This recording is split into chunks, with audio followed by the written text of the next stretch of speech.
What's up, everybody? This is Jesse from Mullen the Maker, and this is the Go Build Something podcast. Today we have a guest on the podcast, Mike Coffey from Coffey Custom Builds. Make sure you follow him on Instagram, YouTube, TikTok, all the above. He also has a podcast called Another Woodshop Podcast, so make sure you check that out as well. It's a really fun conversation, and so let's dive into it.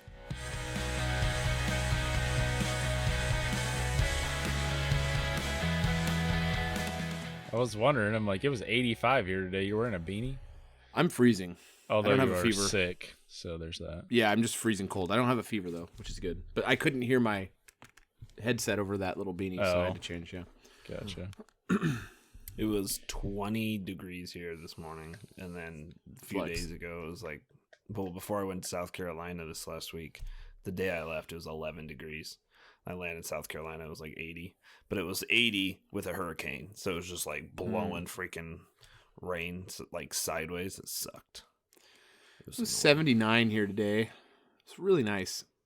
It's just real nice. 85 up here. It was 85 up by you? Yeah, stupid. I was out building a deck, and it's hotter than shit because I was in the sun. Huh. I painted... Good. Oh, I was say, how's that deck building go? Like for you, it's for your mom, right? For our I'm RV? over it. Yeah.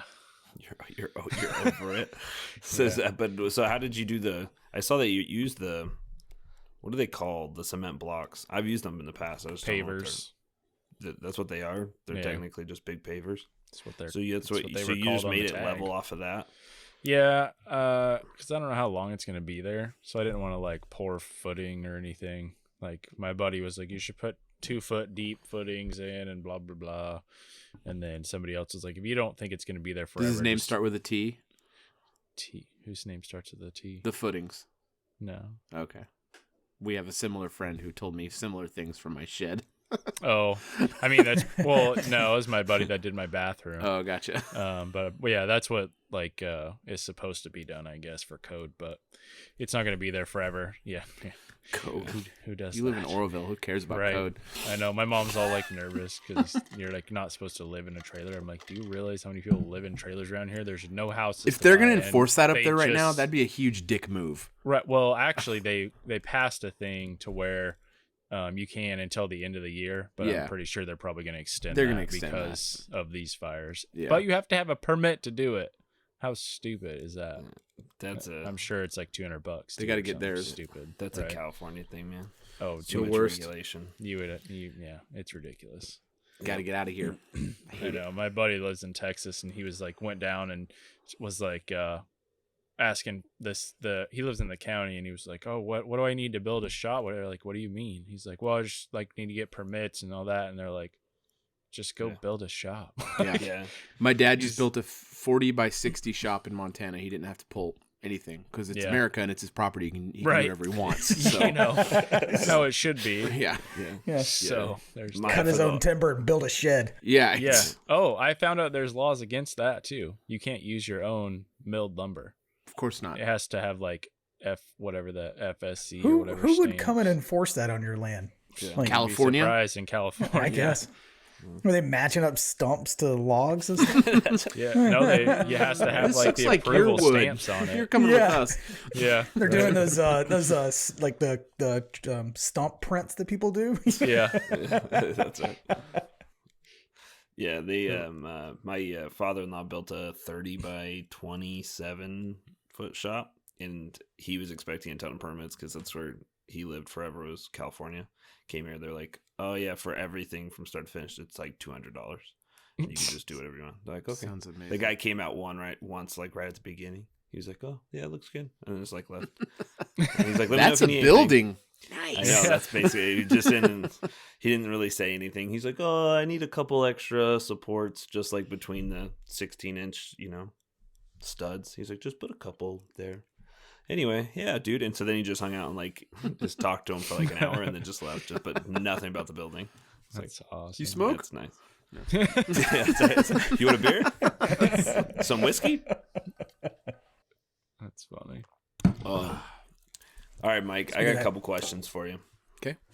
So sorry, first you said off, whiskey and everybody had to take a drink. Yeah, I know. So we all got thirsty. All right, man. So looking at your following, we're going to dive into some social media stuff. Sure. So looking at your following, it makes me jealous and a little irritated that they're so engaged. It's insane, dude. Like looking at where you're at and how many people interact with you is crazy. You got crazy I just texted numbers. in this like a month ago. Yeah.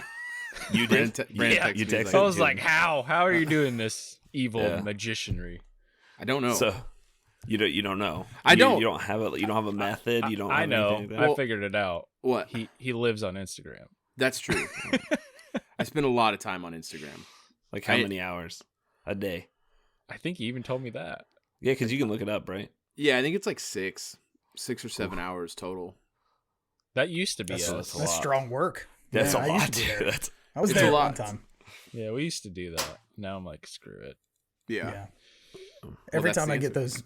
those notifications on my phone now, my screen time just keeps going down and down and down. Turn that Here, off. It's annoying. Do you have notifications? Do you have notifications, Mike? Though, like, do you? No, I can't leave okay. those on. No, I was gonna say.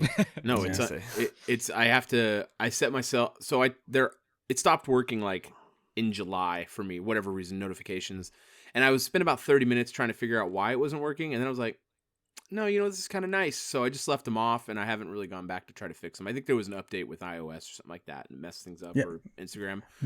Mine have never worked.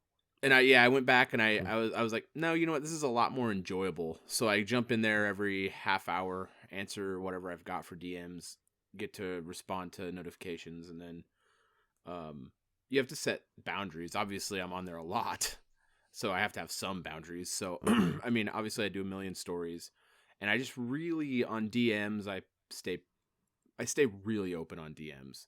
So that's one thing, because when you start to get a engaged audience, you can lose it so fast, because really at the end of the day, they probably don't care that much about the person they're talking to. Like they care in that immediate and in the short term, I think. But if I were to die, and not to get morbid, but if I were to die, they would be bummed out for a little bit, but they'd very quickly be able to fill that hole in their life, because ultimately at the end of the day, it's probably not that important to their life. You know what I mean? And that's not like to be like ridiculous, but I mean, ultimately, I think if you don't keep up with it, it just goes away.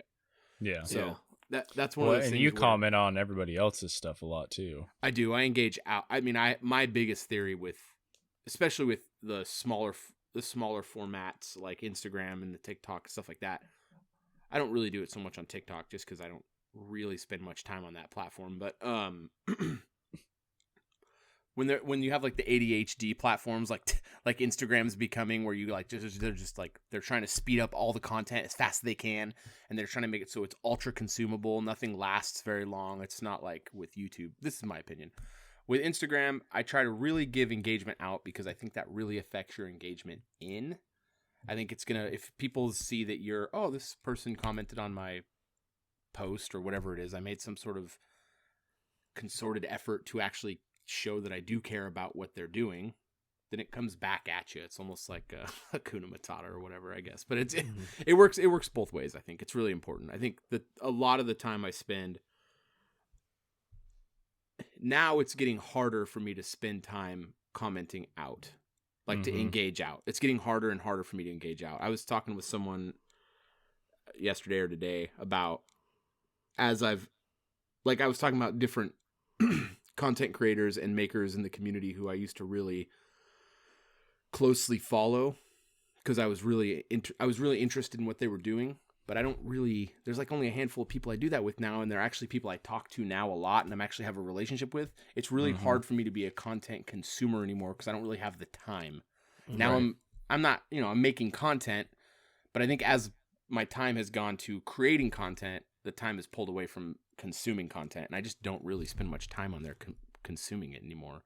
I don't even, I really like when I see buddies of mine throw up YouTube videos, I try to set aside time to watch their content and give them those view hours to help them out. But I don't really just passively watch YouTube, because I just don't have time. I'm slammed all the time. I feel like I'm just really buried at all times. So it's like it gets harder and harder to enjoy content the more I get into making it. I don't know if that makes sense. Wait till you No. do it for a few years. Yeah. So Yeah, how long I have think you been that's on where it? we're all at. yeah. How long have you You've been only on? been about a year, right? Yeah, I started Instagram last like May, Mm, and that's crazy. I started YouTube in like March. Yeah. So, Yeah, that's awesome. Did like, you have any background filming or anything like that before? Did you have No. experience at it?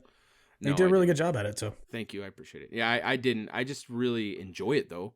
Like, that's one thing. I think that if I didn't have the fun I get out of actually filming and making content, I would have never stuck with Instagram or any social media at all, because I actually really do enjoy the videography side of it. It's something I've never had any interest in, and social media is really something I've never had any interest in. You can look at my personal YouTube and my personal Instagram and my personal Facebook. They're like barren wastelands. I never put stuff over there. I just don't care. My wife's like, you should cover your woodworking on your own thing. And then it turned into this, and that's mostly because, well, obviously the engagement's really fun, but videography is something I really enjoy. And I found that early on that if your videos kind of stand out a little bit more than other people's, it's kind of with anything in content, right? If you stand out a little bit more than other people, you're probably gonna do pretty good. You don't have to be like crazy good to stand out a lot. You can just be just better than a lot of the other people, or some of the other people, and you're gonna stand out. And as you get better and better, in theory, you should get better and better. You're gonna keep standing out more. So, Yeah. and I didn't enjoy videography because I could stand out. I enjoyed videography because I actually really do like doing the video side of it. It's really fun.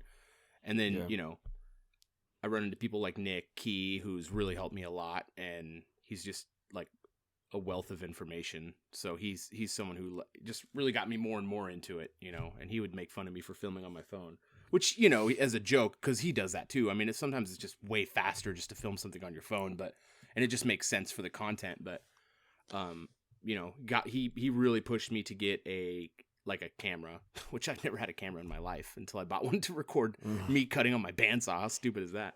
So it's not something I've never owned, it's never been something I've been interested in. But now you see certain people out there who make content and you're like, God, that's really, really interesting what they caught of that moment. Yeah. And you're like, man, that is really, really cool. I want to be Yeah, I able to, definitely find emulate myself that. watching YouTube videos and paying more attention to how they shot it and the shots they got and how they edited it rather than even the project they're doing. Yeah, I think that's a content creator's thing. You got people like Nick who you like watch him. You're like, man, he makes such great content. Right. Why isn't he doing better? It's like, well, because not a lot of people are content creators. Unfortunately, that's kind of the thing. Yeah. Like for people who are content creators, like, God, it's really good. Or there's other people. It's really, really great. I mean, Four Eyes. I mean, I can't not watch his videos because it's just all of it's good. It hits the content creator side and the woodworker side of me, like hits me right in the spot. So, it's just really cool watching that stuff. He's really personable too. So you feel there's people that will just follow him. Like, I mean, I think all of us probably have followers that don't necessarily do woodworking all the time. They just like enjoy the projects, and then they start to follow your stories, and then they see who you are, and they're like, oh, okay, I like this. It's funny because I know when I haven't sold my shirts really or pushed them very much in a while, but like a couple of years ago when I put out my Go Build Something shirts, I had 50 sales or pre-orders, which I thought was crazy at the time, and it's still pretty cool. But there was a good portion of them that were people that didn't woodwork at all, and like they would tag me and stuff, and I'm like, oh, you don't do any projects? They just liked there's my channel just for that, and I was like, oh, that's kind of cool. That's so I would say the follower majority of the ones that bought my shirts and stuff don't even do woodworking. I mean, they do like a little bit here and there, but that's about it. It feels really good when that happens. Yeah, for sure. Yeah, I think so too. It makes you feel like, oh my, this is relatable to everyone on a certain level, because if they're not in it for just what you do, that means that you're putting it out in a way that people can consume. Does that make sense? Yeah, I mean, So, anyway, going back to what you were talking about when it comes to being engaged, like outwardly, right? Like going to people's posts and stuff. So I started doing that this last week, right at the beginning of the week, where I was like, all right, I'm going to go to like 35, whatever hashtag that I'm going to look up and go to 30 different actual makers, not the spam account ones that you see everywhere nowadays. Right. But like, actual people comment, go, like, and do a couple on their posts and stuff like that. And I saw a huge uptick in comments on like the days I did that. And then Instagram decided, oh, we're going to stop those searching hashtags because of the election for some stupid reason. And so then now it's like, oh, cool. So I can't do that anymore. So I'm just going to wait till like you can't even search anymore. It's like, well, this blows. So are they people you already follow, or are they randoms so out of Explore? You're just pulling out of Explore. Yeah. Careful with that, because I've heard where people will go through and blast accounts they don't follow with likes and comments, and Instagram interprets them as a bot. Oh, yeah. So no, that for me, I would take one specific post. Like I just go through. Okay, I got you. Hashtag MFP behind the scenes, right? Okay. Which is the made for profit one, right? Yep. Mm-hmm. So those guys are really engaged. Plus, they like the content creation side. So I like engaging with those people. But I take like the top 20 or most recent posts. I just click on it. I comment and like the post, and then move on. But so it's not like I'm maybe if I do actually really like the content, I'll go and actually look and see what other content I like on theirs. Yeah. But just try to be engaged that way. And I was like, God, maybe I could spend 20 minutes a day, not even that, and just like try to do that and be more engaged. You probably net a handful of follows too that way, or see some new people commenting on your posts. I know, that's the point. For me, I just don't so as I exploded, I think us three have the opposite problem as you. Because we exploded super fast in followers, and as you saw, I had a really engaged following, and it basically canceled each other out. What I mean? Like you saw the opposite effect. As I grew followers, my engagement started to plummet. And so it's like, well, and I'm doing better content than I did 3 years ago, by far. Right. But it's just, so. Yeah, I get it. That seems definitely. I've talked to, Brandon about it a bunch, and then a couple other guys where. That I can 100% see why that huge skyrocket rise up front, and then you guys get to where you're at now, and it's just like, where's the comments? It doesn't even pencil out. Like, you guys should have as many comments. It's the content's the similar or better than a lot of what's in the feed anyway. So what's the deal? It's got to be very frustrating. I don't know if you guys experienced this too, but for me, I saw a big downgrade in engagement after I hit 100,000 followers. So I was climbing like crazy, and I was super engaged. Every IGTV thing I posted got like hundreds and thousands or a million views, and it just kept going and going. And then I hit 100,000, and it was like, and it just plateaued. And I was like, what the heck? It's like people look at that number and they don't think that you're personable anymore. Or they don't think that you're somebody they can have a conversation with anymore. I saw the exact same thing. As soon as I hit 100K, Instagram it just went down. Well, and I don't know if it's the people or Instagram's not sharing it as much. If there's something in the algorithm could be that says like, okay, at this point, we're not going to push you as much. So I don't know. Because then you look at certain people and they're like crazy off the charts and they're way past 100,000. So it's like, I don't know. We'll see. Yeah. Who knows? But like Keith, when he was on last week, he said that I think he's at like 210 or something, but he's like the same thing as us, just plateaued and just sitting there. He's like, I haven't went up or down in months. And I'm like, I've been at 105 for probably the whole year, I think. Well, that sucks for sure. Like, there's no way to put that other than it sucks. Because you guys you guys were putting in a lot of time before, like you were saying, right? You guys were putting in a lot of hours, and then you see that plateau. But now, I think I say it because I'm not experiencing it, but sometimes I'm like, man, I wish I could justify pulling away from Instagram more and going towards YouTube a lot more. And I feel like that gives you guys that ability to do that. So I don't know if that's like a positive or a negative, but I feel like it would be a positive being able to focus more over there. If I felt like I was hitting a stagnant point, I would definitely not see 6 hours a day on IG. Right. Well, what's weird is it's like it looks stagnant, but then if you look at the followers, I gain hundreds a day, but I also lose hundreds a day. So it almost equals out. Yeah, that's weird. So there's no, I guess it's possible, but in my brain, I'm thinking there's no way 300 people every day are going to be like, I don't want to follow you anymore. Like, that doesn't seem logical. I think this is my theory. I have nothing to back this up. I think that they go through, Instagram, goes Right. through periods Deletes of bots cleansing and all bots. that. Yeah, I think they're Right. just cleansing bots, and I feel like they're going through one right now because I'm seeing unfollower amounts that I never see. I think Right. as my account grows, that percentage kind of stays the same, where your follows, unfollows stays the same. So I'm seeing more unfollows than I typically do, and that's like 35 to 40 a day is a lot for me, and that's what I've been seeing for like 3-4 weeks. And here's the thing, that Tehran percentage when you go to your cities, that went from 1.5 to 1.2 in the last week and a half for me.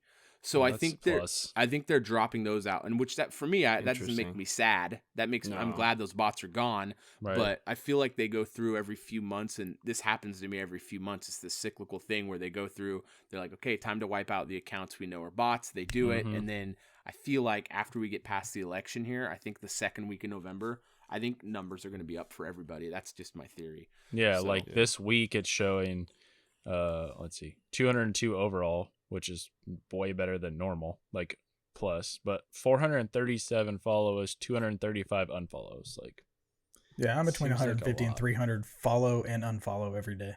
Yeah, same. And then I'm usually plus or minus around like 20, followers, just depending on what that follow unfollow is. But I was listening to something today, and man, I don't want to get the number completely wrong here, and I think it was on Twitter, but maybe it might have been Facebook. They deleted in 1 year, I think like 1 billion fake accounts. Yeah, I'm sure there's a ton of them. Yeah, it was in a year or two span. It was just an astronomical amount of bot fake accounts or whatever that they're deleting. Yeah. Well, and I mean, I still keep posting every day because I'm like, well, I'm losing people, but I'm also gaining new people. So it's like in my brain, I'm thinking, well, maybe it's good because it's like the turnover rate of like maybe I'm getting better quality followers rather than just a bunch of bots. Hopefully. Probably. I mean, I think you can maintain what I think anyone can maintain and not spend 6 hours a day on Instagram. Yeah. I spend a fair amount of time on there. But the thing is, though, I know the rate, the carryover rate's crazy low, but you're gonna see people who have never seen what you really care about, which is your YouTube. Right. Like someone might hop on Instagram and be like, "Oh, who's this guy?" And then, "Oh, this guy's got YouTube. Cool." So we all know that carryover rate from Instagram to YouTube is pretty much trash, but it's better than zero. I mean, you can see some people go over to your YouTube that you wouldn't have seen otherwise. So. Yeah, exactly. Yeah. It's like the email blasts and the blog posts, all those things that you don't like necessarily. They're not breaking down the numbers. I'm about but to they stop do doing the email blasts. It's really? A joke. Well, for me, it doesn't work very good. Yeah. I don't know. I have like 2,500. I have like 2,500 contacts I shoot an email out to, and like 78% of them don't open it. So it's like, and the ones that do, sounds right though. You get like 15 clicks out of 2,500 people. It's like, why am I even spending the time doing this and money? Because it costs money. Like if after you get over 1,000, it's like $25 a month to use MailChimp. Oh, really? Or $20 a month, something like that. So Full disclosure, I delete yours every time I get them as soon as I get them. I know. Same. I wish you would just unsubscribe so I don't have to pay for your ass. To be fair, but in my defense, I've already watched your video. I know. You put it out. I'm like, because I'm about to go through and like everybody I know, like delete off my email list because you're just taking my money every month. I don't know if I ever look at emails like that ever.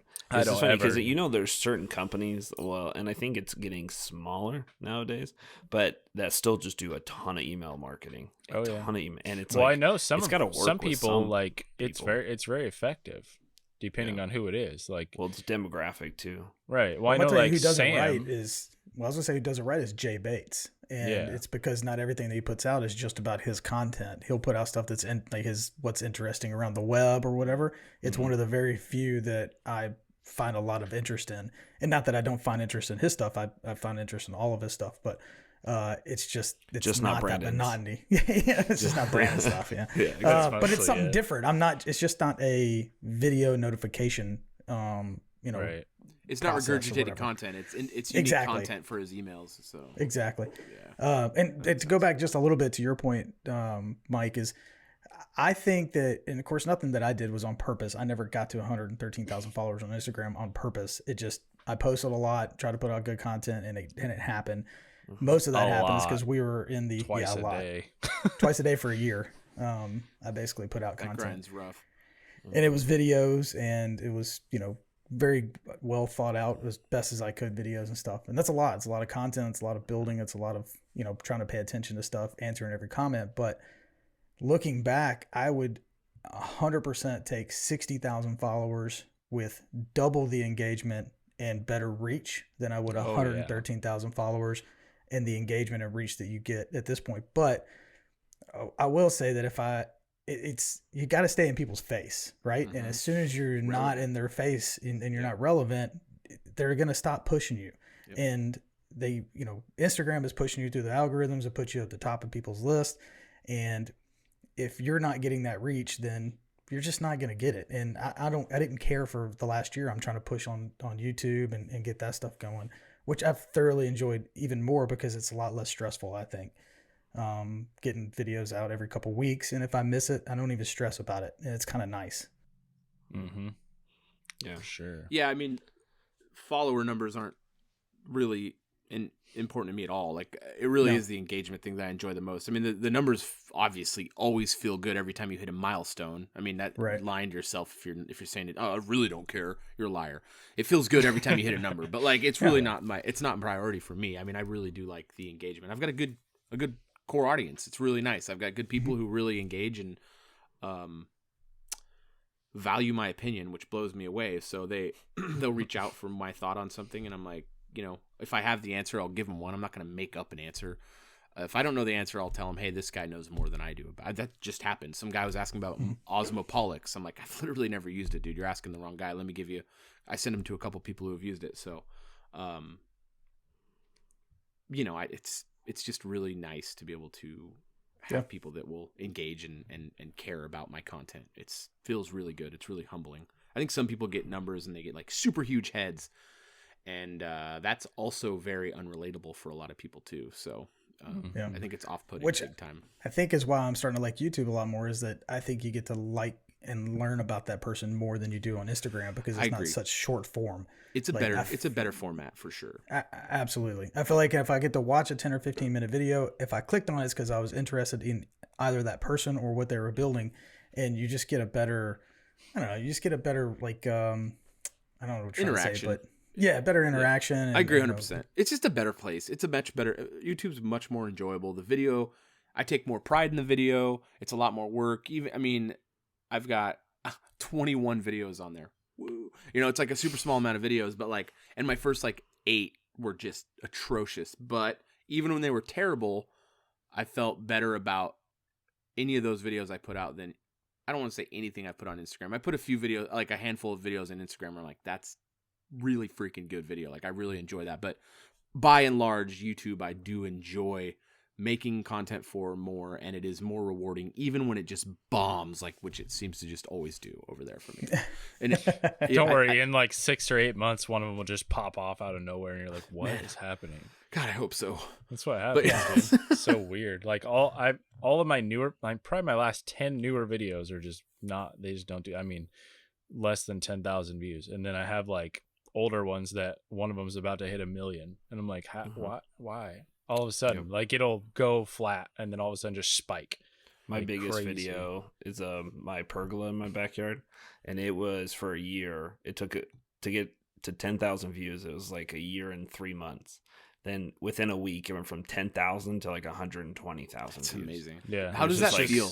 Is that just incredible when that happens? Something like that? I mean, it's just got to be like exhilarating. It's more frustrating. I was more confused. I was more confused. I was like, How I don't know what's going on. Whose pants are these? Exactly. And then it was like, wait, and I was immediately like, I need an affiliate link like now. And so that was the next goal, right? Which ended up working out actually. But that's cool. And then my the trailer video I posted probably I think 4 months ago. Within the last 3 weeks, it's gone from like less than 10,000 to I think it's almost at 300,000. That's amazing. So sometimes all mine that do semi well take like months at just a crawl, and then you'll just see a spike, and it doesn't make sense. I think it's because like people get interested in stuff like restoring trailers, and then they watch a trailer video, and then that video will suggest yours, and that's what happens. Like my cornhole board video did crap forever, and then all of a sudden just spiked like through the pandemic, because I'm sure people were bored. Right, that makes sense.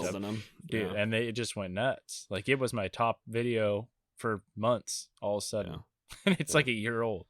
Yeah. Well, I assumed that in like springtime, my trailer video would have taken off, just because you're getting ready to go camping, and I don't know if like people are more interested in that time. But it's like going into winter. Yeah. So did it just take off? Yeah, like 3 weeks. It's because of Corona. People are buying trailers. Well, yeah, but I posted it 3-4 months ago, right? Which was Corona. Yeah, that is weird. Still in that time. Yeah, that's and so then within the last 3 weeks, it's taken off. And I thought it would take off pretty fast, and it didn't. And I was like, whatever.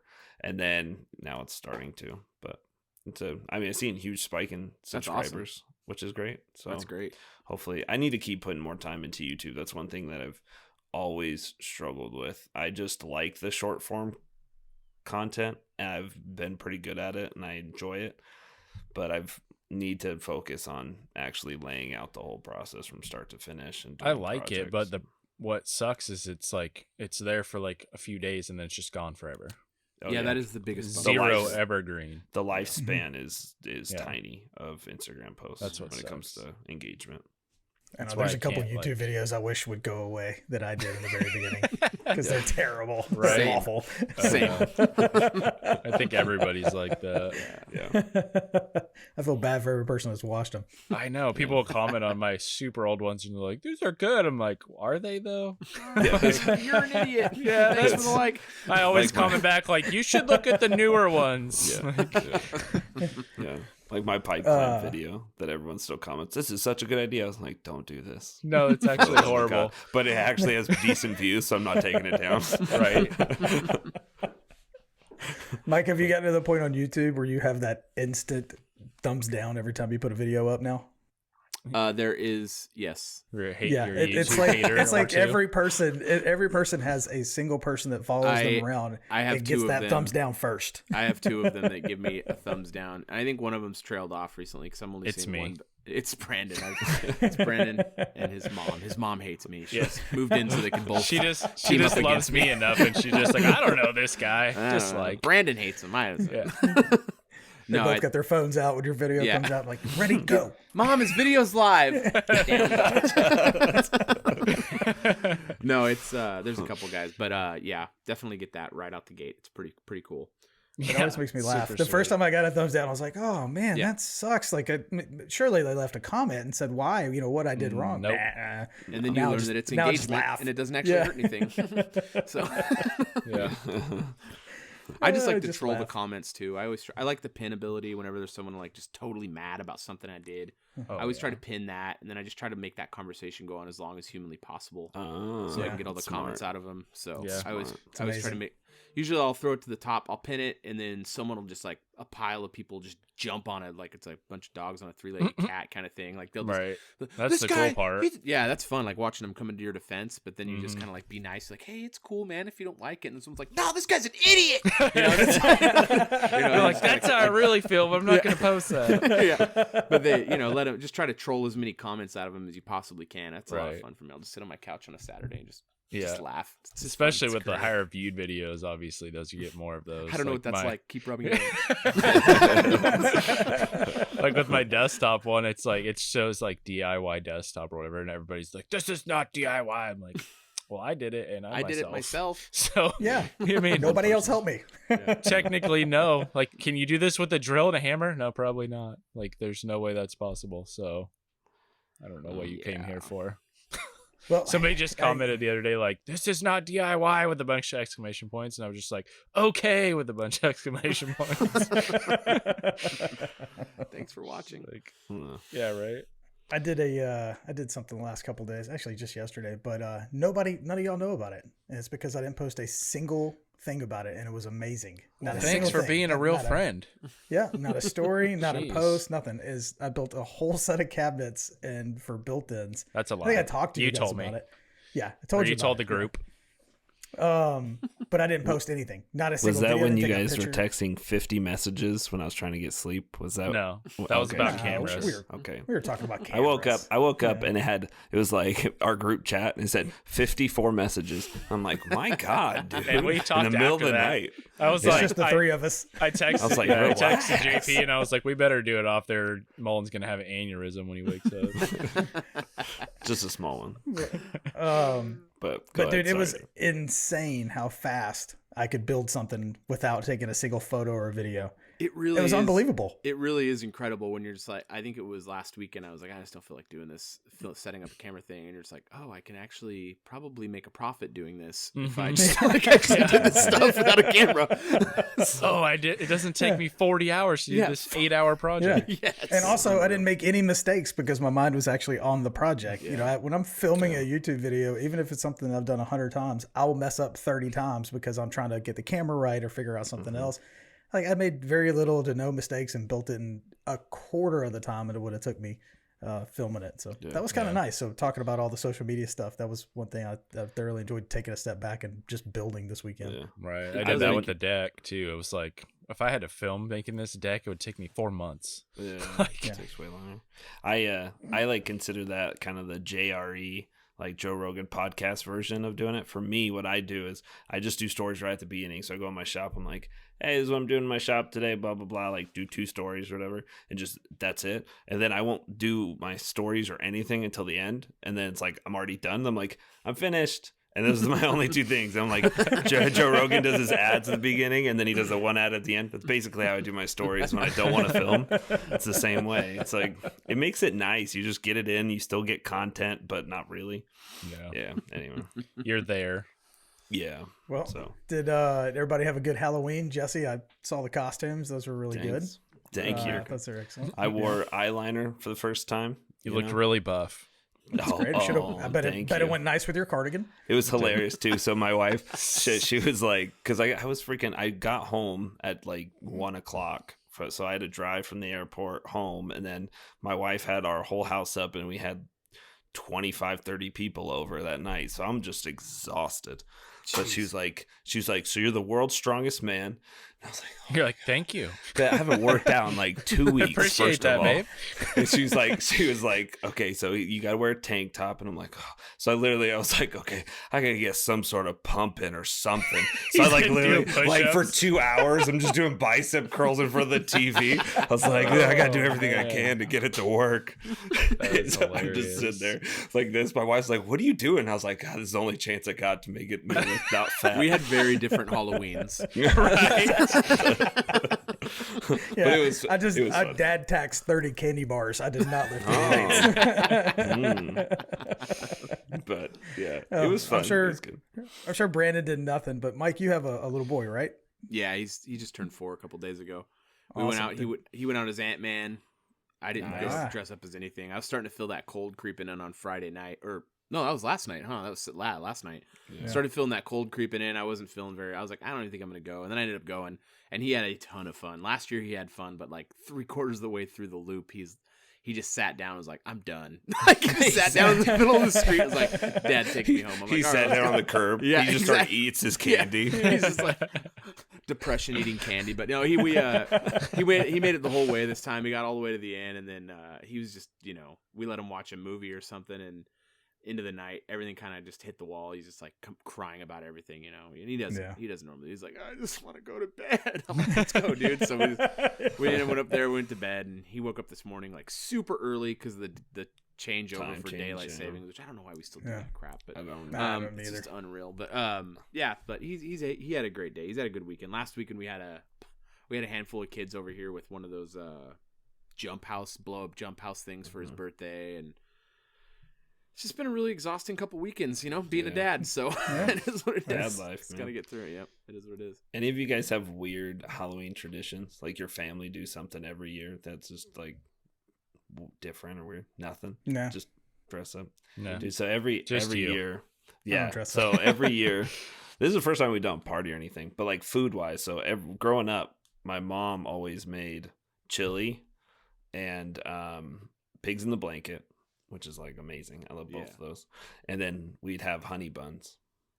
we don't know why. We have no idea. There's no reason for it, but it just started. We're like, oh yeah, we just buy honey buns. So we got married. That was the first Halloween. I was like, oh, you're making chili, right, babe? Like chili and pigs in the blanket, and make sure you go get the honey buns. And she's like, I'm so confused. I have no idea what's going on. And so it's like yesterday, your Thanksgiving to turkey ratio thing. Yeah, it was so weird. But yesterday we had 30 people over. That's what we had. We had just a whole bowl of like honey buns that people are eating. Yeah, but that sounds amazing. It's a great dinner. It's like, here's your diabetes. Welcome to my house. Yep. We typically do big neighborhood things. Shocker. I know. Get out. But we didn't do it. We didn't do our 4th of July or our Halloween thing just because everybody was kind of worried and not getting around too much. So yeah. I could see you guys doing something like everybody stand on the sidewalk and yell at each other in a party. Yeah. Stay over there, but I want to see you. Happy Halloween. Yeah. Usually what we do is cook a big pot of chili and hot dogs and stuff and set them up in one of the driveways and just feed every single person who wants to get fed. And then instead of sitting at your door and the kids coming up, everybody usually just lines up on the sidewalk in a chair. The kids just walk by and, there's 20 adults sitting in a chair giving them candy. And they don't even have to go to door to door. I seen a video of somebody doing they had like a porch that was up and then like a gate down by the sidewalk, and they had like PVC pipe running from their porch down. And every time somebody come by, they like throw candy down the pipe and it'd shoot out like a slide. That's awesome. Kids are pumped. That's pretty cool. That's actually pretty awesome. That'd be a good YouTube video, right? There was a lot of families out. I mean, there was a lot of houses that the lights were off that weren't normally off, so obviously they're worried about COVID. But there was a lot of the people that were sitting out in their front yard. They had a fire pit going, and they were just handing out candy. I was like, that's pretty cool. That's a cooler way than doing it anyway, normally, I think. So, it's pretty rad. We have a house 2 down that has a fire pit thing. They have like a whole buffet set up. It's like he's like grilling hot dogs out front, and it's pretty. Everyone here though goes really early, and I think it's probably because it gets cold. But all the kids start coming in. It's like 4:00. And so it's like most people get run out of candy before it's even dark. But it's nice. We have a ton of kids in our neighborhood. But I mean, I live in Utah, so everyone's Mormons. They got like 12 kids. 30 kids a house. Yeah. Well, I told you guys one time, right? My old neighbors next door, 18 kids. No lie. God. 18 kids. And they had a bus when we first moved in, parked in between our houses, like on the street, was this big old white bus. And it was an actual full-blown old school bus that was white. And then when they moved, the dad has to get like a special license. Like, you gotta get a class B and drive my kids around. We're going to Walmart. so bad. And it's like a 5-bedroom house. It's got a beeper on it when you back up. Horrible. That's some real dedication to your religion. It's like no thanks. I'm pretty sure they adopted a bunch too, but you'd have to. But the timing can't be possible. 18 kids. Yeah. Well, isn't there like Duggards? 24? Aren't the Duggards? Don't they do that? You know that famous family? I forget what religion. I think pretty sure they're all 20s. Natural, but they're in the 20s, and that's all her. Yeah. That's like oof. But at one point, you just get the older ones to just parent the younger ones, right? Right. Like at one point, you're not parenting anymore. Right. You're just a machine. You're just a machine popping out babies. You're just a factory. Yeah, that's right. I'm so tired after 2. I don't even understand how it's possible. Like, yeah, I just want to go take a nap. I couldn't do 4. I'm glad my parents could because I was the 4th, but I couldn't do 4. Like it's just 2. 3 is a good limit. Plus, you can fit in a sedan. I'm tired and I have 0. Once that second one got out of diapers, the third one was never an option. Once it hit that point, I was like, nope, not happening. Yeah, we're one and done. Like after I started really diving into woodworking, I was like, we're not having another kid. I can't take 6 months off again from this like we did the first time. It's just not an option right now. There's just too much going on. I would say that new CNC machine you got is probably your second kid. I've never felt intimidated about many things in my life. That learning that machine is not, or just CNC in general. It's not that machine, but learning all that new stuff for me is very intimidating for me. I don't ever get intimidated by stuff. I broke in hives just watching your post about it. There's no way I can't do it. I'm not that smart. It's just a whole new world for me. Like really a whole new world for me. It's it's a lot for me. What's the size of that bed? Is it a full 4x8? It's a 4x8, but it's actually the swing is actually 53 by 102.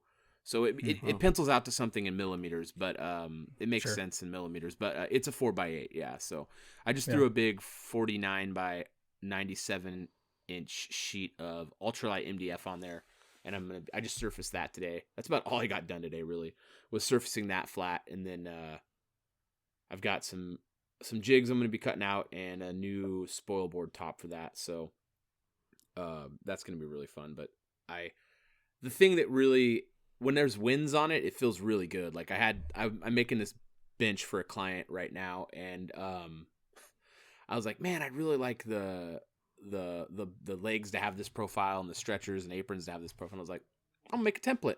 I got into the software and I knocked out the design in about 10 minutes, and I had them cut out 5 minutes later, and I was able to start using them. I was like, oh, this is like, that kind of win feels like, man, this thing is really, really worth it. I mean, and it's already, it's so crazy how quickly a machine like that can start paying for itself. I think I'm gonna have that thing paid off in February.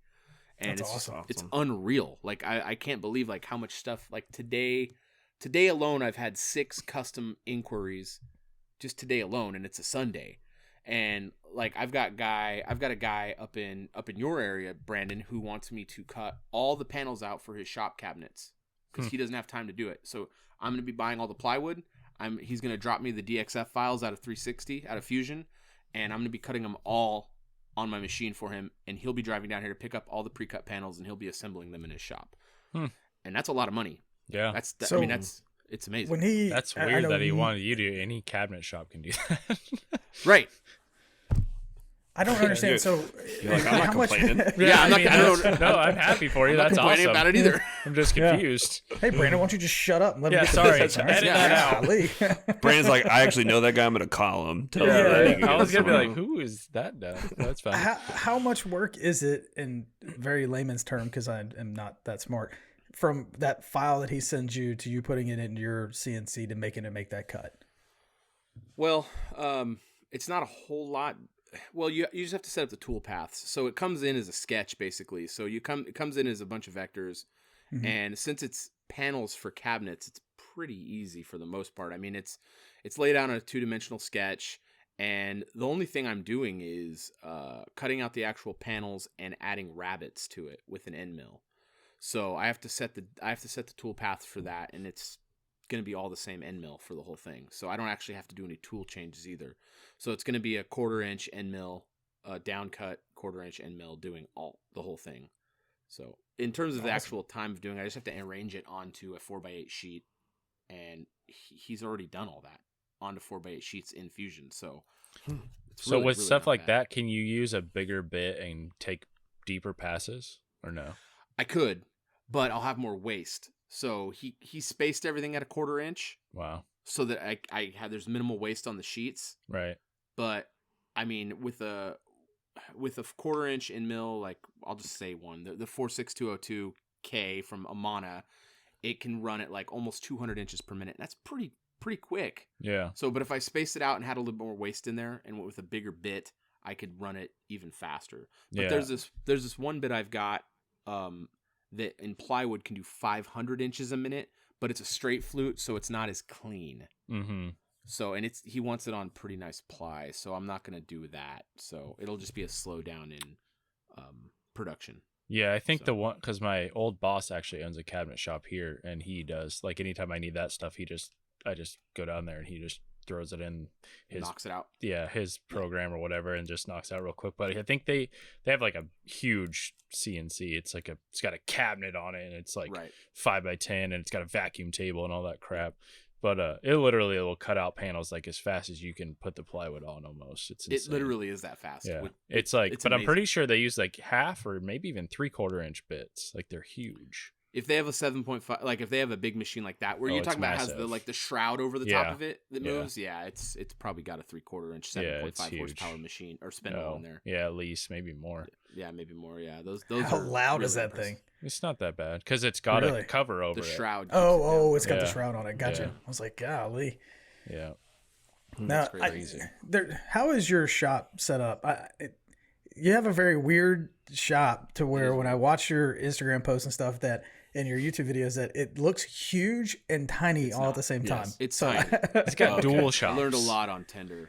It's a really small shop. It's all about the angles. Yeah, it's all about the glass, dude. You gotta get the good lens. No, Gotcha. it's hilarious. No, it's a it's like 770 square feet. So it's two. So I have a 2-car side-by-side garage and a 2-car tandem garage that are connected to each other. I feel like that should be more than that. 20 by 20 is the one side by side. That's 400 square feet, and then the other one's a little smaller than that. So it's the other one's really tight tandem. So it's like 12 feet wide at one spot, and then it comes down and then it goes really wide to almost 25 feet wide. So it comes out to about 780 or 760, somewhere around there. So it is pretty small, but it's laid out really well. I spend a lot of time optimizing. I've changed my shop a lot in the last year and a half. Like, it's grown a lot of tools in there, a lot of things have cycled through, and now it's in a spot where I don't see any change happening anytime soon. Like, I basically have my dream shop right now. I just don't have enough space is the kind of the thing. So I have my dream tools in a shop that's smaller than I would like it to be, but it's working. Because you got a lot of big tools in there. It's not like you're using small stuff. You've got a lot of really good size. That little good bandsaw you just got. I got the same one. It's those footprints aren't that small. So it took a lot of planning. I built everything in Fusion originally when I was doing this most recent remodel when I took over the other garage. Originally, I was in the tandem garage when I first started woodworking, and that was like literally just a miter station with like a rigid miter saw and a Ryobi table saw. And then as I expanded that, it got to be where it was basically a long rectangle, right? And the flow is really hard when you're moving back and forth in the shop in there. Well, I saw my other garage and I was like, you know what? A big square sounds really nice. I could put my table saw in the middle because everything works around the table saw, for me at least. And so I took over that side of the garage. And then when the opportunity to get the CNC came, I was like, my wife was, first of all, she was like all on board with the CNC. She saw the value in it. It was like, let's do this. Let's make it happen. What do we need to do? I was like, well, I got to take over the other garage. And she's like, okay, how are you going to do that? We don't have any space to put all that stuff in. So I built a shed.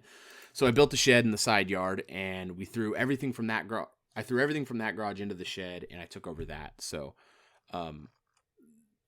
I kind of have them separated out, like one I call the CNC shop and one I call the main shop. But the CNC takes up a huge footprint. Obviously, it's just a big machine. But where it is tucked away over there, it's really optimized for me. So I keep all my lumber over there. I break down all my wood over there with the jigsaw and with the miter saw. Sorry, Brandon, I know it's boring. With the jigsaw and the miter saw. That just works every day. All 3 of my days off, I'm done. So tired. I'm just joking. No, I know. But it works out for what I've got. It's a good setup. I'm really happy with it. So it's just I'm gonna have to move in the next 2 years. Like I'm gonna have to. Like I'm just gonna have to. Like it's just not gonna work. I have plans.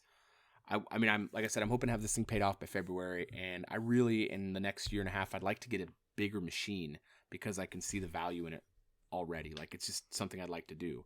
Having that working in the background, making me money, I feel like it's going to be able to enable me to go full time with this and be able to do, because awesome. I really do like doing commissions, and I really would like to mix in content in there as much as I can, because I like that end of it a lot. Not just, I don't like getting tools. I like working with brands and doing that end of it is fun for me. I really like the business side of it. I like working with the brands. I like working with them. It's really enjoyable to me.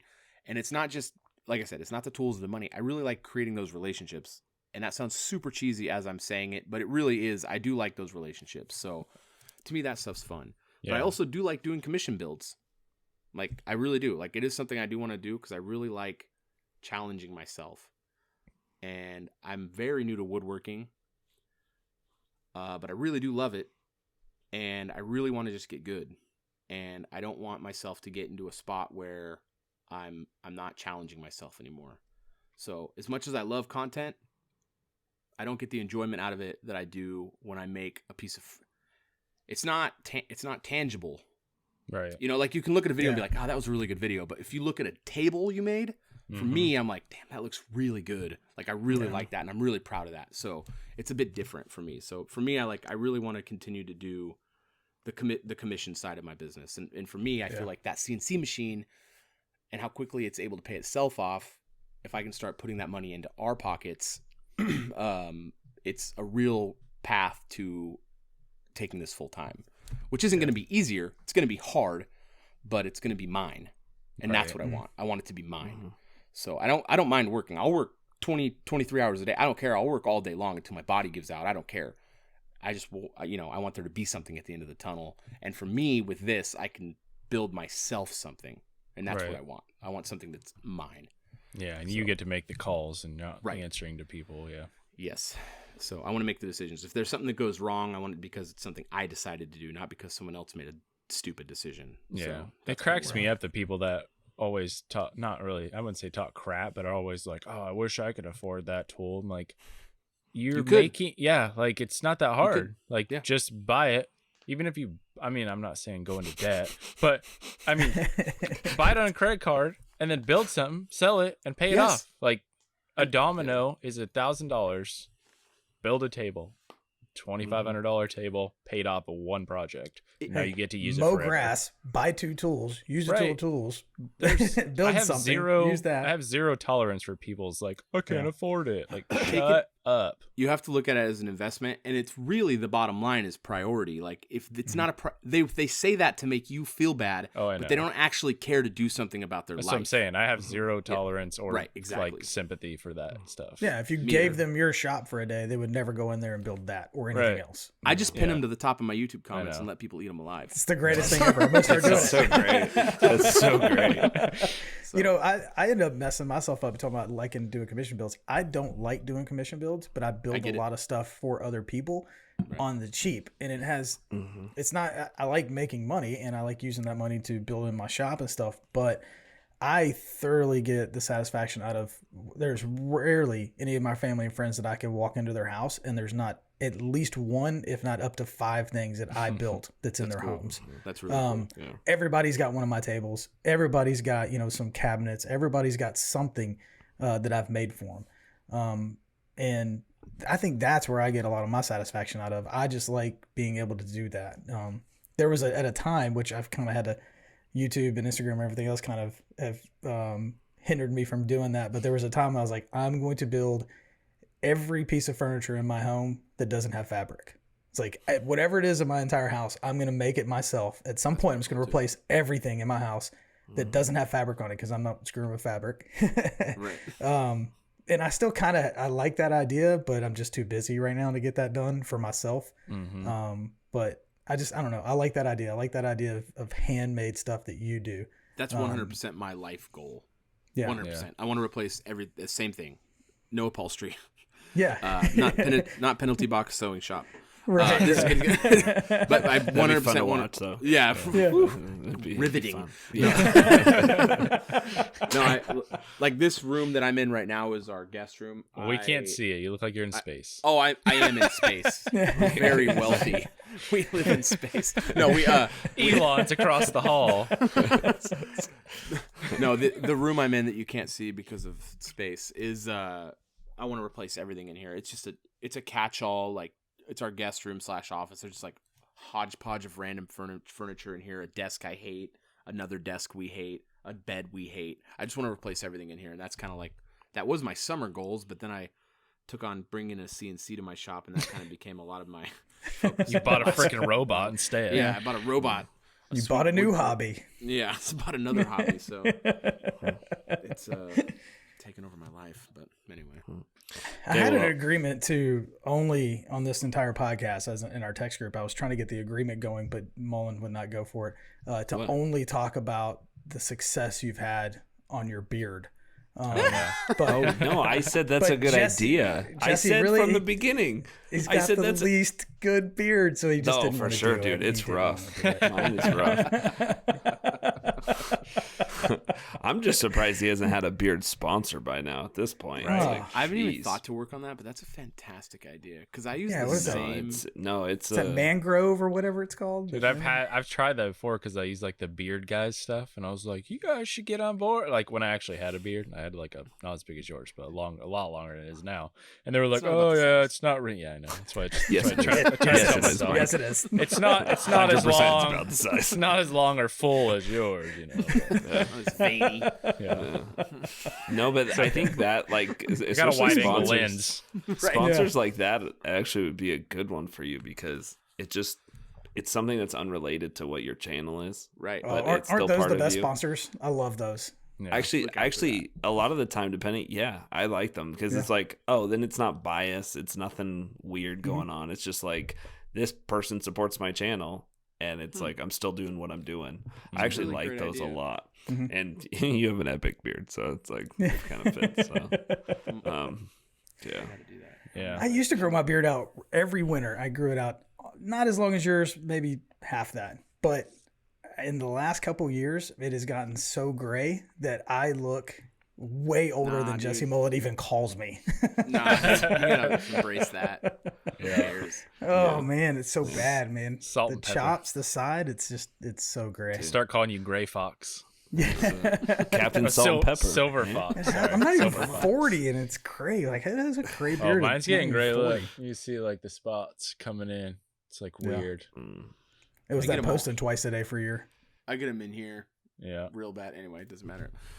He's like, yeah, I totally get him, and it's like perfectly dark. It's like, yeah, I get him. You can't can't even see him see. because of how dark these ones are. But no, I actually gotta go. I gotta go find a beard sponsor. So I'll talk to you guys next time. That'll be $100 for the consult. yes, we'll take our commission. Thanks. Yeah. It'll be in beard goo or whatever they sell. All right. Well, we have to dip into barbecue at least a little bit. Do you barbecue at all, Mike? I have a barbecue and I barbecue food on it. I wouldn't say that, I wouldn't say that I'm a Not to get into like barbecuer. semantics or anything. Yeah, I don't want to get like deep into like I've made cold meat I wouldn't hot say before. I'm good. I'm not going to like have any wisdom to drop here, but I love a good burger. So He's like my favorite's Mickey D's probably. That's if top Now, two for me. The translation gets lost from coast to coast, and depending on where you're at. By barbecue, do you have a smoker or a grill? I have a grill. Okay. You could get propane. I was guys gonna thinking make that fun of me? today. I was like, No. We've No, never no, had yeah. this. We've never had this discussion actually, and I don't know who calls what where because it's called different. You know, people say barbecue or just Well, grills. I would never say barbecue is a grill. That's a smoker. That's a long-term cooking thing. It's not like a grill is faster, hotter, faster. See, I always thought it was the opposite of that. Like, I've always thought barbecue is like, for one, I always associate barbecue with charcoal, like, because that's what I grew up on.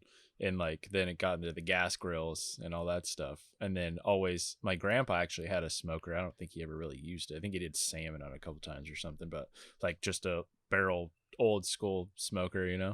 And so it's like, oh, you want smoked salmon? You got to do it in the smoker. Like, I even know people that have smoke houses, like a small smoke shed, But So Traegers it's- are all there's Traeger grills. That's what they consider them. They don't even right. they're smokers, but I wonder if they did they that consider to them like grills. not get people to talk crap. Like, that's not a smoker. That's a maybe. grill, You can't ever There's take what people I like- say when it comes to like what's called what, because half my family's from Canada and the other half's from Alabama, and I have no idea how to talk about anything or have any language. Crazy different group to be from Yes. Canada and Alabama. That's crazy. And my grandfather speaks, his first language is French. So he's Yeah. second language English. And my grandfather, he's been here, I don't know, 50 years. He still can't even speak English right. But anyway, I really want to get a smoker really bad. I tore out my, was it Brandon and I were just talking about this last night? About decks? Yeah, we were talking about decks last night. I tore out my deck 2 Februaries ago because it had we bought this house like 5 years ago. don't say it too fast. Yeah. tore up my deck. I tore up my deck. It was painted white. Oh, it was painted white. Yeah, no. My deck was painted white. But it was sagging a lot. This is all downhill now. I had a really saggy white deck. And it was sounds correct. Keep going. okay. Every time I'd step on it, it would Creek. it'd be Creek. I don't know how to run this in any weirder direction. Yeah. But it would sag, and so I tore out my deck, the worst. and I have not gotten it back up yet.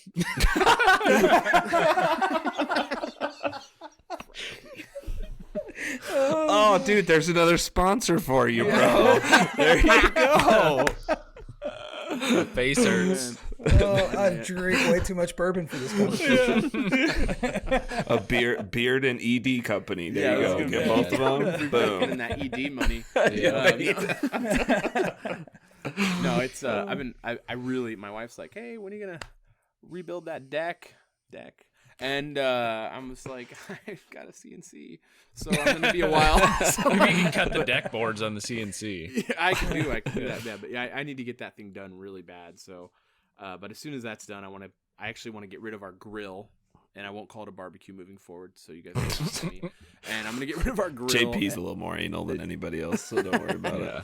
I'm gonna get rid of I want to get another grill. I want to get this grill I've had since I moved out when I was like 18. This thing's like 18 years old. It's actually in pretty decent shape. I bought it like right when I first moved out from Costco. It's like a 6-burner grill. It's actually in pretty good shape, but I want to get a nice one, and I want to build it into some sort of enclosure with the smoker. I want to have both out there, and I'm gonna I already ran the plumbing for it. I want to get some water out there with a little sink so I can just do my thing out there. I don't deep dive into it like you guys do, but I do love going out there and barbecuing when it's nice out for sure. So, or grilling, I should say. I never really grilled a ton until I got a smoker, and then now it's like I'm set because it's so easy, and it's so hard to screw it up. Like on a gas grill, I felt like I overcooked everything because it's high temp, it's really fast, so you have to be on top of it. Do you all have smokers? Yeah. Now. Yeah, Brandon just got one though. Brandon you guys all have too. Traegers. We have all Traegers, yeah. Traegers? Oh, nice. Yeah. But it's fun. We've not always been this bougie, but we made the steps into it, and loving the Traegers. What's that brand? Is it Green? Yeah, Green Egg? Green Mountain. Green Mountain. Yeah. Are those trash? No. Be honest. I want to know. Well, I almost got one instead of the Traeger because I had a lot of people telling me that they were better. But then I watched a crap load of videos, and then I ended up just getting the Traeger because Green Mountain has like mostly that. If we could even begin to explain to you the amount of questions that we got on this whole Traeger, no Traeger this is thing. your fault. I had zero desire to cook anything ever. We text each other all the time how we regret. And then we start this freaking podcast, and then now I had to. Which one does a Hot Pocket taste best on? Yeah, Green Valley. That's right. Which one can I do microwavable burritos? Gut bombs. That's right. No, but I did. The only reason I didn't get a Green Mountain's because the Traegers are more readily available. Oh, that makes sense. Yeah, the Green Mountain's like a private dealer only type thing, and you have to like order parts. And then Traeger's I actually everywhere now, though, right? Right, Yeah. Traeger. They have it at Costco now. I saw it at Costco. They're Traeger's Amazon, at they're Home Depot. Yeah. It's crazy. I bought mine from the local shop because I know people there, and they're Yeah, super yeah, nice, and I actually got a good deal. So, but I actually almost wanted to get a Rec Tech because watched a lot of videos on those, and they seemed really good too. But you can only order those online, which is weird. Like they have 0 dealers, or they did, but there's one, and it's in like Vallejo or some crap. Oh, Vallejo. Yeah, I'm like, really? That's where you picked? You're gonna be packing heat if you're going to Vallejo to pick Yeah. snow, right? Yeah. There's Can't like do that, one it's place you California. can go there. You can go to Marine World, and that is it. Like, don't Yeah, go you don't anywhere wanna go there, else. though. You get murdered. No. Yeah, exactly. Yeah. It's bad. The biggest thing about Traeger's their app. Their app thing right. is cool, plus Yeah. the Wi-Fi, Right. and right. it's all hooked up. So I don't know if it's just recent, but the new app, I don't know, must probably be.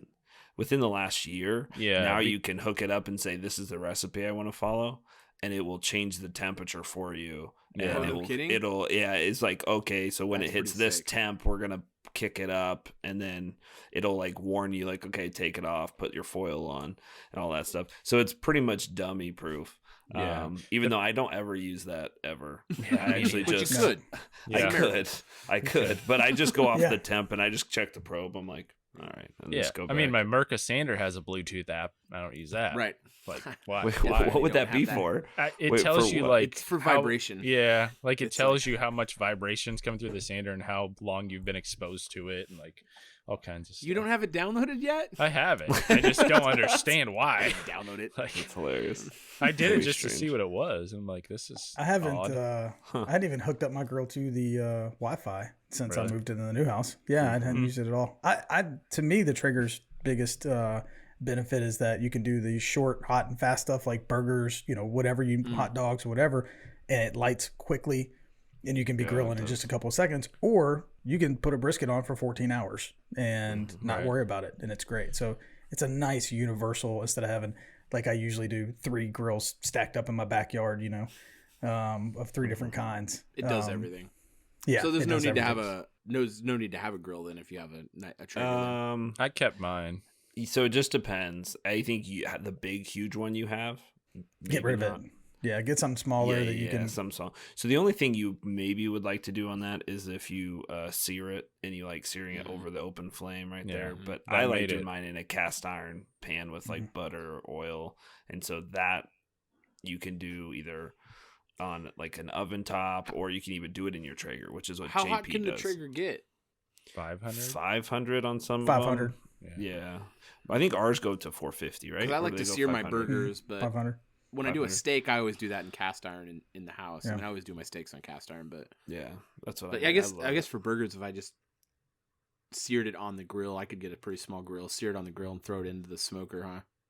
Well, so for burgers, I don't like. I basically just slow cook them till they hit like 160, and I think they're perfect. They're so much juicier and plump. Okay, because when you sear them, I need to do that. They go basically like from like this big to like this big, like they shrink up. I make them the size of a plate. And they're this big, and then they're like normal size. Then they're from meatloaf to meatball. Right. I smash it with a plate, so it's the size of a plate. That's a good idea. Yeah, it actually works really good. But if you slow cook it, or I was cooking them where they took an hour, just slow cooked it for an hour, got up to 160, and then you take them off. They're completely cooked through, but they're just really juicy. I don't like mine completely cooked through. I like them no. I mean, like, I know what you mean. Yeah, you're not going to. But they're 160, and they're not like, but they're not a hockey puck. They're not hard and gross, and so I love doing them that way. That's the only way I do it now. I don't turn up the temp high. I usually keep them at like 250, and just cook it at 250 till it hits 160 inside. Yeah, the only thing I've used my grill for since I got the Traeger was like, because I eat a lot of like brats, so I do the brats on there because it's just super fast. Yeah, and then watch this trick. Yeah. Oh Jesus! This podcast went way downhill. It was right when I stepped on my deck. White saggy deck.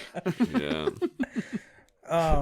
Mike, what how do you like your steaks? What doneness do you like your Jesus steaks? Christ, here we go. I like my steaks rare. Like rare, Really? or like Rare. Like rare. Like rare. the way God intended it, right? I like all my steaks rare, and I like my burgers kind of medium rare, but steaks I like rare. Right, because you're a real man, and that's the way we're supposed to eat them. I didn't know what I got dragged into. What happened? Wait, by the way, who are you judging, JP? Because I'm on the side of I'd rather have more rare than done. We're on the same page. I don't know who you're judging. No, definitely judging a Walker down there. Okay. I like how whenever I did, he's like, "No, it's no big deal. Eat it however you want," and then he throws it in my face every freaking time. What do you like, Brandon? Just like medium rare, medium. Oh, that's cool too. Yeah. He's like, "Oh, that's sad." No, that's whatever. Yeah. No, I like mine. I like mine rare, but burgers I'll do medium rare. But yeah, I get it. I mean, my wife had likes some like medium well or something like that. It's I gotta burn everything else except for mine. Yeah, he was yelling at me because I was like pulling off the tri-tip at 128 or something like that. He's like, "Pull it off now! You're gonna get carryover, and it's gonna be you're gonna have to throw it in the trash." Yeah. We just had excessive. Which I've said on the podcast, but we have a quarter of a beef, so it's like a grass-fed beef from Utah that was killed less than a month ago now, so it's like really fresh. Anyway, we have the fillets from it, and I just had last week. I ended up having them basically back-to-back days, and I'm done with fillets now because anyway, so I cooked it. It was so good. I had to cook it again the next day, so I had 2 of them. But it was just absolutely delicious, and I've always thought, like, I'm like, why would you get a fillet? It's so small. Whatever, just get a freaking T-bone or something. Dude, after having this one and cooking it, and I cooked it where it was pretty freaking pink. Like it was pretty deep pink. It was mooing at you. It wasn't to that point, but my wife likes hers like pretty much no pink. And I was like, she's gotten more used to it because when you get a smoker, it's almost always pink. It's hard It's hard to tell. It's hard to get it out because Gotcha. you have the smoke ring and it's always usually pink. Well, this one was just absolutely perfect. I seared it with butter and rosemary and in a cast iron after I smoked it. Dude, it was perfect. I've never had a better steak than that. It was absolutely delicious.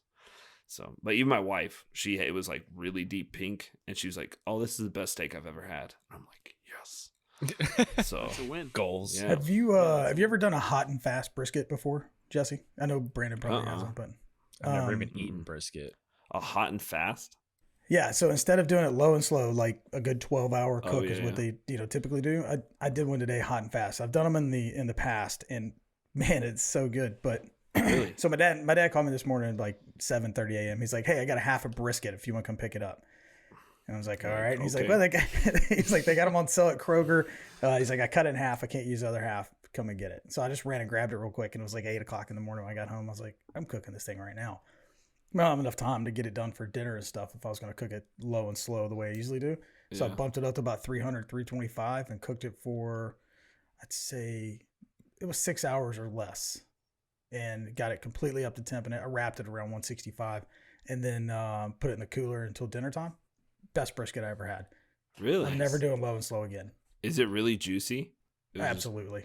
Really? Incredibly juicy. And what's funny is the smoke ring, it had more of a smoke ring with this than it did one of my 12 and 14 hour cooks. And I don't understand the Interesting. concept behind that, but it was better. So much better. That sounds It's because of the full moon last night. It had to be. Our 100%. definitions of Because fast Halloween. are different. Yeah. Well, It's like I did it fast. Brandon's it only like, took so it's 6 done in hours. like 20 minutes. I'm like, what? 6 hours. it's better than 12 and 14. I Yeah, guess. it's true. Yeah.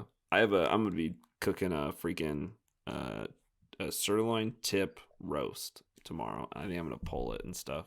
But I got like 12 roasts out of this freaking cow. This quarter of a beef. It's so much freaking roast. So Dude, the Yeah, guy that I that's work great. for is like, he's like, I'll have to bring you some meat. And I'm like, what do you, because I've been taking him jerky. So I have to bring you some meat. And I'm like, what do you mean? He's like, oh, I'll show you. And he sends me a he's video like, when he gets home. I'll show Right. you. That's what- he's like, I got a van over here. I got candy too, kid. Does rag smell funny? Does rag smell like chloroform to you? No, he sent me a video when he got home, and he's got like a commercial freezer just packed full of like beef and elk and shit. I'm like, what is? We've been friends for like 2 years. How come? Like, he's like, oh, Amanda, his fiance's dad and mom have like cows. I'm like, so you got me over here buying freaking meat from the store, and you got 100 pounds of beef just chilling, grass fed, and no, it's fine. I thought we were friends, but whatever. Yeah.